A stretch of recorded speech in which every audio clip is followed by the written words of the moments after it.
여호수아 22장. 그때 여호수아가 루벤 사람과 갓 사람과 므낫세 반 지파를 불러서 그들에게 이르되 여호와의 종 모세가 너희에게 명령한 것을 너희가 다 지키며 또 내가 너희에게 명령한 모든 일에 너희가 내 말을 순종하여 오늘까지 날이 오래도록 너희가 너희 형제를 떠나지 아니하고 오직 너희 하나님 여호와께서 명령하신 그 책임을 지키도다. 이제는 너희 하나님 여호와께서 이미 말씀하신 대로 너희 형제에게 안식을 주셨으니 그런즉 이제 너희는 여호와의 종 모세가 요단 저쪽에서 너희에게 준 소유지로 가서 너희의 장막으로 돌아가되 오직 여호와의 종 모세가 너희에게 명령한 명령과 율법을 반드시 행하여 너희 하나님 여호와를 사랑하고 그의 모든 길로 행하며 그의 계명을 지켜 그에게 친근히 하고 너희의 마음을 다하며 성품을 다하여 그를 섬길지니라 하고 여호수아가 그들에게 축복하여 보내매 그들이 자기 장막으로 갔더라. 므낫세 반 지파에게는 모세가 바산에서 기업을 주었고 그 남은 반 지파에게는 여호수아가 요단 이쪽 서쪽에서 그들의 형제들과 함께 기업을 준지라. 여호수아가 그들의 장막으로 돌려보낼 때 그들에게 축복하고 말하여 이르되 너희는 많은 재산과 심이 많은 가축과 은과 금과 구리와 새와 심이 많은 의복을 가지고 너희의 장막으로 돌아가서 너희의 원수들에게 탈취한 것을 너희 형제들과 나눌지니라 하매 루벤 자손과 갓 자손과 므낫세 반 지파가 가나안 땅 실로에서 이스라엘 자손을 떠나 여호와께서 모세에게 명령하신 대로 받은 땅 곧 그들의 소유지 길르앗으로 가니라. 루벤 자손과 갓 자손과 므낫세 반 지파가 가나안 땅 요단 언덕가에 이르자 거기서 요단가에 제단을 쌓았는데 보기에 큰 제단이었더라. 이스라엘 자손이 들은즉 이르기를 루벤 자손과 갓 자손과 므낫세 반 지파가 가나안 땅의 맨 앞쪽 요단 언덕가 이스라엘 자손에게 속한 쪽에 제단을 쌓았다 하는지라. 이스라엘 자손이 이를 듣자 곧 이스라엘 자손의 온 회중이 실로에 모여서 그들과 싸우러 가려 하니라. 이스라엘 자손이 제사장 엘르아살의 아들 바느하스를 길르앗 땅으로 보내어 루벤 자손과 갓 자손과 므낫세 반 지파를 보게 하되 이스라엘 각 지파에서 한 지도자씩 10 지도자들을 그와 함께 하게 하니 그들은 각기 그들의 조상의 가문의 수령으로서 이스라엘 중에서 천부장들이라. 그들이 길르앗 땅에 이르러 루벤 자손과 갓 자손과 므낫세 반 지파에게 나아가서 그들에게 말하여 이르되 여호와여 온 회중이 말하기를 너희가 어찌하여 이스라엘 하나님께 범죄하여 오늘 여호와를 따르는 데서 돌아서서 너희를 위하여 제단을 쌓아 너희가 오늘 여호와께 거역하고자 하느냐. 보홀의 제약으로 말미암아 여호와의 회중의 재앙이 내렸으나 오늘까지 우리가 그 죄에서 정결함을 받지 못하였거늘 그 제약이 우리에게 부족하여서 오늘 너희가 돌이켜 여호와를 따르지 아니하려고 하느냐. 너희가 오늘 여호와를 배역하면 내일은 그가 이스라엘 온 회중에게 진노하시리라. 그런데 너희의 소유지가 만일 깨끗하지 아니하거든 여호와의 성막이 있는 여호와의 소유지로 건너와 우리 중에서 소유지를 나누어 가질 것이니라. 오직 우리 하나님 여호와의 제단 외에 다른 제단을 쌓음으로 여호와를 거역하지 말며 우리에게도 거역하지 말라. 세라의 아들 아간이 온전히 바친 물건에 대하여 범죄함으로 이스라엘 온 회중의 진노가 임하지 아니하였느냐. 그의 죄악으로 멸망한 자가 그 한 사람만이 아니었느니라 하니라. 루벤 자손과 갓 자손과 므낫세 반 지파가 이스라엘 천천의 수령들에게 대답하여 이르되 전능하신 자 하나님 여호와 전능하신 자 하나님 여호와께서 아시나니 이스라엘도 장차 알리라. 이 일이 만일 여호와를 거역함이거나 범죄함이거든 주께서는 오늘 우리를 구원하지 마옵소서. 우리가 제단을 쌓은 것이 돌이켜 여호와를 따르지 아니하려 함이거나 또는 그 위에 번제나 소제를 드리려 함이거나 또는 화목제물을 드리려 함이거든 여호와는 친히 벌하시옵소서. 우리가 목적이 있어서 주의하고 이같이 하였노라. 곧 생각하기를 후일에 너희의 자손이 우리 자손에게 말하여 이르기를 너희가 이스라엘 하나님 여호와와 무슨 상관이 있느냐. 너희 르우벤 자손 갓 자손아 여호와께서 우리와 너희 사이에 요단으로 경계를 삼으셨나니 너희는 여호와께 받을 분깃이 없느니라 하여 너희의 자손이 우리 자손에게 여호와 경외하기를 그치게 할까 하여 우리가 말하기를 우리가 이제 한 제단 쌓기를 준비하자 하였노니 이는 번제를 위함도 아니요 다른 제사를 위함도 아니라 우리가 여호와 앞에서 우리의 범죄와 우리의 다른 제사와 우리의 화목제로 섬기는 것을 우리와 너희 사이와 우리의 후대 사이에 증거가 되게 할 뿐으로써 너희 자손들이 후일에 우리 자손들에 이르기를 너희는 여호와께 받을 분깃이 없다 하지 못하게 하려 함이라. 우리가 말하였거니와 만일 그들이 후일에 우리에게나 우리 후대에게 이같이 말하면 우리가 말하기를 우리 조상이 지은 여호와의 제단 모형을 보라. 이는 번제를 위한 것도 아니요 다른 제사를 위한 것도 아니라 오직 우리와 너희 사이의 증거만 되게 할 뿐이라. 우리가 번제나 소제나 다른 제사를 위하여 하나님 여호와의 성막 앞에 있는 제단 외에 제단을 쌓음으로 여호와를 거역하고 오늘 여호와를 따르는 데에서 돌아서려는 것은 결단코 아니라. 제사장 비느하스와 그와 함께한 회중의 지도자들 곧 이스라엘 천천의 수령들이 루벤 자손과 갓 자손과 므낫세 자손의 말을 듣고 좋게 여긴지라. 제사장 엘르아살의 아들 비느하스가 루벤 자손과 갓 자손과 므낫세 자손에게 이르되 우리가 오늘 여호와께서 우리 중에 계신 줄을 아노니 이는 너희가 이 죄를 여호와께 범하지 아니하였음이라. 너희가 이제 이스라엘 자손을 여호와의 손에서 건져내었느니라 하고 제사장 엘르아살의 아들 비느하스와 지도자들이 루벤 자손과 갓 자손을 떠나 길르앗 땅에서 가나안 땅 이스라엘 자손에게 돌아와 그들에게 보고하매 그 일이 이스라엘 자손을 즐겁게 한지라. 이스라엘 자손이 하나님을 찬송하고 루벤 자손과 갓 자손이 거주하는 땅에 가서 싸워 그것을 멸하자 하는 말을 다시는 하지 아니하였더라. 루벤 자손과 갓 자손이 그 제단을 예시라 불렀으니 우리 사이에 이 제단은 여호와께서 하나님이 되시는 증거라 함이었더라. 아멘. 사랑하는 교회 여러분, 구독자 여러분, 좋은 아침입니다. 오늘 주신 말씀으로 우리 말씀의 은혜, 우리 함께 나누는 축복의 시간, 오늘도 말씀의 은혜로 하루를 힘차게 여는 그러한 은혜의 시간이 되기를 바랍니다. 오늘 여호수아 22장에서부터 마지막 24장까지는 여호수아서의 결론 부분으로 여호수아의 말년, 그 사역 및 여호수아의 죽음에 대해서 기록하고 있습니다. 특히 오늘 22장에서는 요단 동편 두 지파 반, 그 용사들이 가나안 서쪽에서 전쟁을 다 마치고 귀환하는 그 장면, 그리고 그들을 축복하고 권면하는 여호수아의 모습이 기록되어 있습니다. 잠깐 여기서 우리가 두 지파 반에 대해서 잠깐 설명을 드려야 할 것 같습니다. 지파 중에 두 지파면 두 지파, 세 지파면 세 지파지 무슨 정육점처럼 두근 반, 석은 반도 아니고 두 지파 반이 무슨 말인가 이렇게 궁금해 하시는 분들이 계실 겁니다. 여기서 반지파는 므낫세 반지파를 말합니다. 성경에 보면 므낫세 반지파라는 말들이 많이 나오거든요. 왜 므낫세 반지파라고 하냐면 요단강을 중심으로 요단강의 서쪽을 가나안, 우리들이 잘 아는 가나안이라고 하고, 그리고 요단강을 건너지 않고 동쪽을 요단 동편이라고 하는데, 이 두 지파 반, 그러니까 정확히 얘기를 하면은 르우벤 지파, 갓 지파, 므낫세 반지파, 이렇게 그 가나안 들어가기 전에 요단강을 건너지 않고 그 요단 동편을 미리 땅을 분배 기업을 받습니다. 그래서 이제 그 요단 동편에 있는 지파를 두 지파 반이라고 이야기를 하고, 므낫세 지파 중에 반절은 강을 건너서 서쪽 땅을 받았다는 뜻입니다. 그래서 므낫세 반지파라 그렇게 이야기를 하는 것입니다.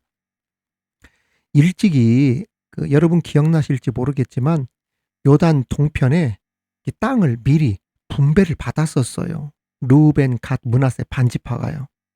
그쪽 땅이 비옥하고 목초지로도 좋으니까 우리에게 땅을 미리 주시면 어떨까요? 대신에 우리들이 가나안 땅에 들어갔을 때 우리가 땅을 미리 받았다고 해서 여기 있지 않고 형제들을 도와 정복전쟁에 앞장서겠습니다. 이렇게 전에 모세와 약속을 하였었습니다. 과거의 말이죠. 그리고 실제로 그 두 지파 반을 제외한 나머지 지파들이 요단강을 건너서 여리고성을 무찌르고 아이성을 건너서 이제 가나안으로 딱 들어갔을 때 그 지파들을 따라 모세와 약속하였던 것처럼 요단강을 건너서 본격적인 가나안 정복이 시작되자 그들의 있었던 그 군인들, 그러니까 군대에 나갈 만한 남자들 4만 명가량을 이 두 지파 반이 파견을 합니다. 그리고 7년 정도의 정복 기간 동안 이스라엘 다른 형제 지파들과 함께 백성들과 함께 최선을 다해서 가나안 땅을 정복하기까지 열심히 같이 싸워줬죠. 이제 가나안 전쟁이 7년 동안의 싸움을 마치고 땅이 다 분배가 되자 이제 여호수아가 그 요단 동편으로 돌아가는 그 두 지파 반, 그 형제들을 막 공로를 치하하고 거기에 따른 상급을 보상해 주면서 이제 권면하고 축복하는 장면이 오늘 말씀이라는 뜻입니다. 여러분 이해가 좀 쉽게 되었죠? 자, 오늘 이러한 배경을 통해 우리 하나님께서 우리에게 어떤 말씀의 교훈을 주시는지 살펴보면서 그 은혜를 함께 나누도록 하겠습니다. 첫 번째 우리에게 주시는 교훈은 지도자에 대한 순종은 영적 전쟁을 승리로 이끄는 필수 조건이라는 겁니다.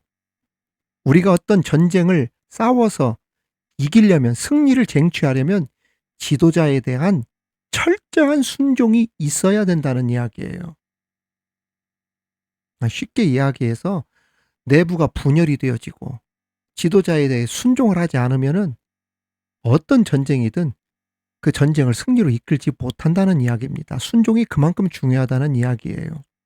오늘 여호수아 22장 오늘 말씀 2절에 보면 그들에게 이르되 여호와의 종 모세가 너희에게 명령한 것을 너희가 다 지키며 또 내가 너희에게 명령한 모든 일에 너희가 내 말을 순종하였다. 이렇게 기록되어 있습니다. 여호수아는 요단 동편의 지파들이었던 르우벤, 갓, 므낫세 반지파의 용사들이 모세와 약속했던 그 약속대로 가나안으로 들어와서 요단강을 건너 들어와서 그 명령에 온전히 순종하였을 뿐만 아니라 이제 모세를 넘어서서 여호수아가 명령한 모든 일에도 순종하였다고 오늘 높이 치하하고 있습니다. 실제로 모세와 여호수아 명령에 절대 순종하는 아름다운 모습을 두 지파 반이 보여주었죠. 그들은 모세와 여호수아의 명령에 따라 가나안 정복전쟁에 적극적으로 앞장서고 참여했고 철저히 주의 종 여호수아의 명령에 따랐습니다. 더 정확히 말씀을 드리면 여호수아의 명령을 하나님의 명령으로 알고 순종했다는 이야기예요. 물론 전쟁에 나간 군인이 지휘관에 충성하고 순종하는 것은 당연한 것이다 이렇게 말을 할 수 있습니다만 사실 이 두 지파 반은 다른 지파 사람들보다 열정이 떨어질 수도 있어요. 왜? 이미 기업을 받은 사람들, 기업이 확정된 사람들입니다. 굳이 자기 땅을 분배받은 것도 아닌데 내가 이렇게까지 목숨을 걸고 싸울 필요가 있을까? 이러한 생각이 들 수도 있을 것 아니겠어요? 그런데도 다른 형제 지파들의 정복전쟁에 참여해서 끝까지 위험을 무릅쓰고 함께 전쟁에 나가서 가나안 원수 대적들과 전쟁을 치르며 우상을 몰아내고 하나님의 명령에 여호수아 명령에 절대 순종하면서 그 전쟁을 기어이 승리로 만들었던 것 아니겠습니까? 그러한 절대 순종의 모습은 오늘날 수많은 후대들에게 귀감이 되지 않을 수가 없다는 이야기예요. 그렇습니다. 참으로 불의의 세력과 영적 전쟁을 치르는 성도들은 하나님이 세우신 교회 지도자의 말에 순종해야 합니다. 교회에서나 일반 사회에서나 인간이 모여 활동하는 곳에는 언제나 뭐가 있습니까? 질서가 있죠. 체계가 있죠. 시스템으로 돌아가죠. 우리가 흔히 경험하는 우리 인간 사회에 들어가 보십시오. 어떠한 회사면 그 회사의 임원이나 그 지도부, 그러한 사람들의 지도력, 그 리더십에 우리들이 잘 따라 주어야 하는 것, 이것이 그 회사의 흥망성쇠를 결정짓는 중요한 일이 되지 않습니까? 하물며 하나님의 일이겠어요. 교회 일은 더더욱 그러고 하나님의 일을 더더욱 그렇죠. 지도자의 지도력이 정말 효능감 있고 십분 발휘하기 위해서는 사람들이 지도자의 말에 철저하게 순종해야 된다, 이 말입니다.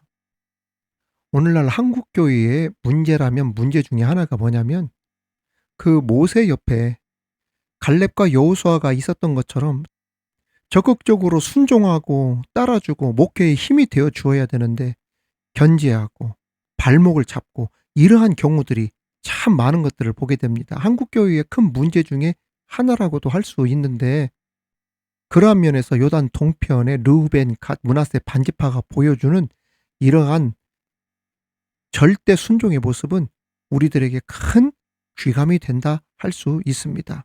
그렇습니다. 지도자에 대한 철저한 순종을 통하여 영적 전쟁을 승리로 이끌어 나갈 수 있는 저와 여러분이 되기를, 그러한 교회가 되기를 주님의 이름으로 축원합니다. 두 번째는 하나님의 일에는 오랜 인내를 필요로 한다는 겁니다. 오늘 말씀 3절에 보면, 오늘까지 날이 오래도록 너희가 너희 형제를 떠나지 아니하고 오직 너희의 하나님 여호와께서 명령하신 그 책임을 지키도다. 여러분 생각해 보십시오. 장장 7년 동안이나 전쟁에 나가서 싸웠다는 것 아니겠어요?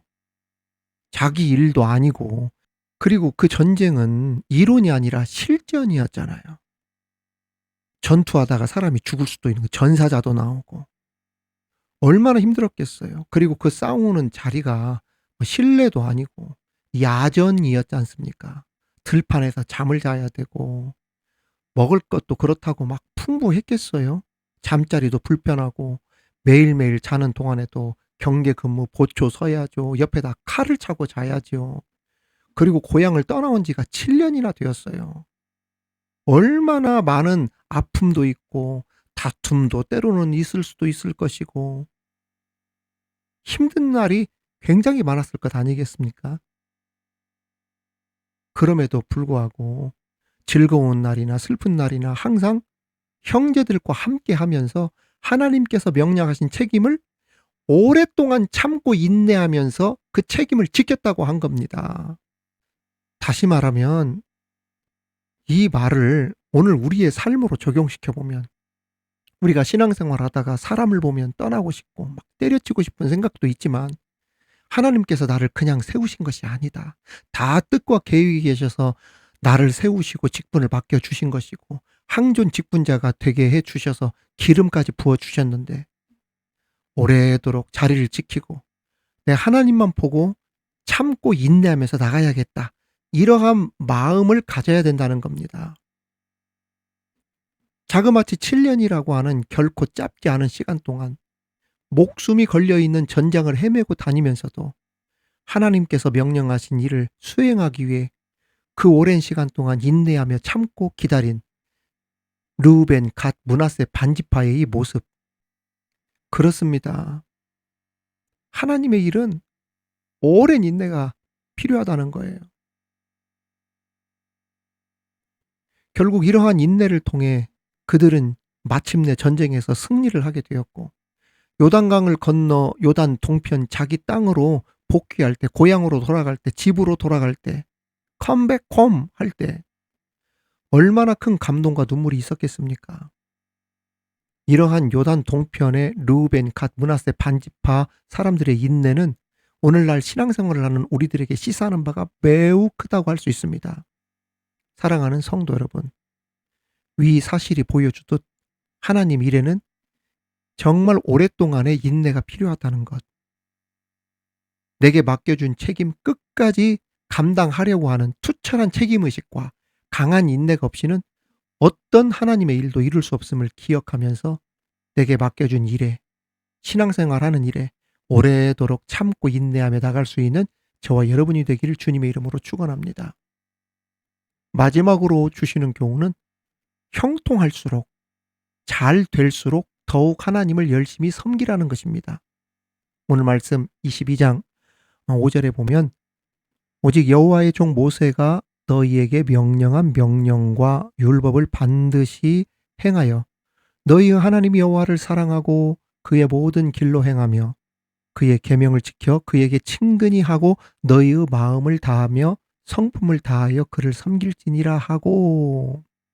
방금 읽은 말씀은 전쟁을 마치고 고향으로 돌아가는 요단 동편의 두 지파 반, 르벤, 갓, 므낫세 반지파에게 준 여호수아의 그러한 권면입니다. 그런데 이 권면, 축복의 내용을 보면 땅의 것으로 누리며 살라고 하는 땅의 보상과 축복 이전에 아주 중요한 권면을 먼저 하고 있습니다. 오늘로 말하면 그동안 수고 많았네. 이제 누리고 즐기며 집도 짓고 사업도 확장하고 돈도 벌고 직장도 잘 다니고 잘 먹고 잘 살게, 그것이 최고네. 이렇게 현실적인 것을 권면한 것이 아니라, 축복한 것이 아니라 그 내용 보십시오. 뭡니까? 뭐니 뭐니 해도 다른 모든 것보다 하나님을 마음과 뜻과 성품을 다하여 섬기는 것이 복이다. 이렇게 권면해 준 겁니다. 즉 예배 생활 잘하고 말씀 중심으로 살고 하나님 중심으로 믿음 생활을 잘해라. 하나님 가까이 해라. 그리고 섬길지니라 했으니까 예배 생활 잘해라. 그것이 내 인생의 최고의 복이다. 이 뜻입니다. 왜 여호수아가 그 수많은 축복과 권면도 많은데 이러한 신앙적인 권면을 먼저 이야기를 했을까요? 이것을 왜 가장 중요시 여겼을까요? 그것은 바로 자신의 간증 때문에 그러는 거예요. 오랜 경험을 통해 하나님과 바른 관계를 유지하고 하나님을 친근히 가까이 사랑하는 그러한 관계가 될 때, 하나님과 그러한 사이가 될 때 진정한 안식과 평화를 보장받고 유지할 수 있었다는, 풍요로운 삶을 살 수 있었다는 그 비결을 누구보다도 누가 잘 알고 있었다? 여호수아가 잘 알고 있었기 때문입니다. 그래서 형통할수록, 전쟁에서 승리했으니까 잘 될수록 더욱더 하나님을 열심히 섬겨라 했던 것입니다. 사실 위기 때보다 안전하다, 평안하다, 형통하다 하고 안심할 때 더 하나님을 잃어버리고 신앙이 흔들릴 때가 많습니다. 왜냐하면 고난의 때 오히려 하나님을 더 찾는 일들이 많기 때문에 그렇죠.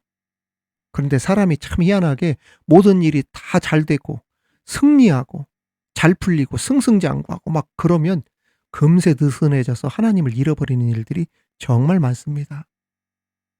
그래서 하나님을 더 잘 섬겨라. 너희들 승리에 도취해가지고 풀어지지 말고 요단 동편 돌아가거들랑. 형통하고 잘 될 때, 잘 풀리고 있을 때, 평안할 때, 평탄할 때, 그럴 때일수록 하나님을 더 잘 섬겨라. 그것이 너희에게 복이다. 이렇게 한 겁니다. 성도 여러분, 오늘 말씀 잘 기억합시다. 그리고 지금 우리들이 누리고 있는 이 풍족함들, 형통함, 잘 될 때, 잘 풀릴 때, 이럴 때일수록 우리 하나님을 더 많이 붙들고 더 감사하고 더 예배하면서 흔들리지 않는 믿음으로 우리 하나님을 기쁘시게 함으로 그것이 여러분들에게 복이 되기를 우리 주님의 이름으로 축원합니다. 축원합니다. 하나님 아버지, 지도자에 대한 성도들의 순종이 얼마나 중요한지를 다시 한번 깨닫게 하시니 감사합니다. 영적 전쟁을 승리로 이끄는 필수 조건 중에 하나가 철저한 순종이라는 것. 순종의 사람들 되게 하여 주옵소서. 또한 하나님의 일은 오랜 인내를 필요로 한다. 자그마치 7년이라고 하는 결코 짧지 않은 시간 동안 목숨이 걸려있는 이 전장을 헤매고 다니면서도 하나님께서 명령하신 일을 수행하기 위해 지도자 주의 종에게 순종하고 하나님의 그 말씀을 이루기 위해 오랫동안 인내하고 참고 기다렸던 그 두 지파 반처럼 투철한 책임의식과 강한 인내를 가지고 하나님의 일을 이뤄갈 수 있는 우리 되게 하여 주옵소서. 무엇보다 주님, 형통할수록, 잘 될수록, 잘 풀릴수록, 부유해질수록 더욱 하나님을 기억하고 하나님을 열심히 섬길 수 있는 우리 되게 하여 주옵소서. 감사드리며 예수님 이름으로 기도하옵나이다. 아멘.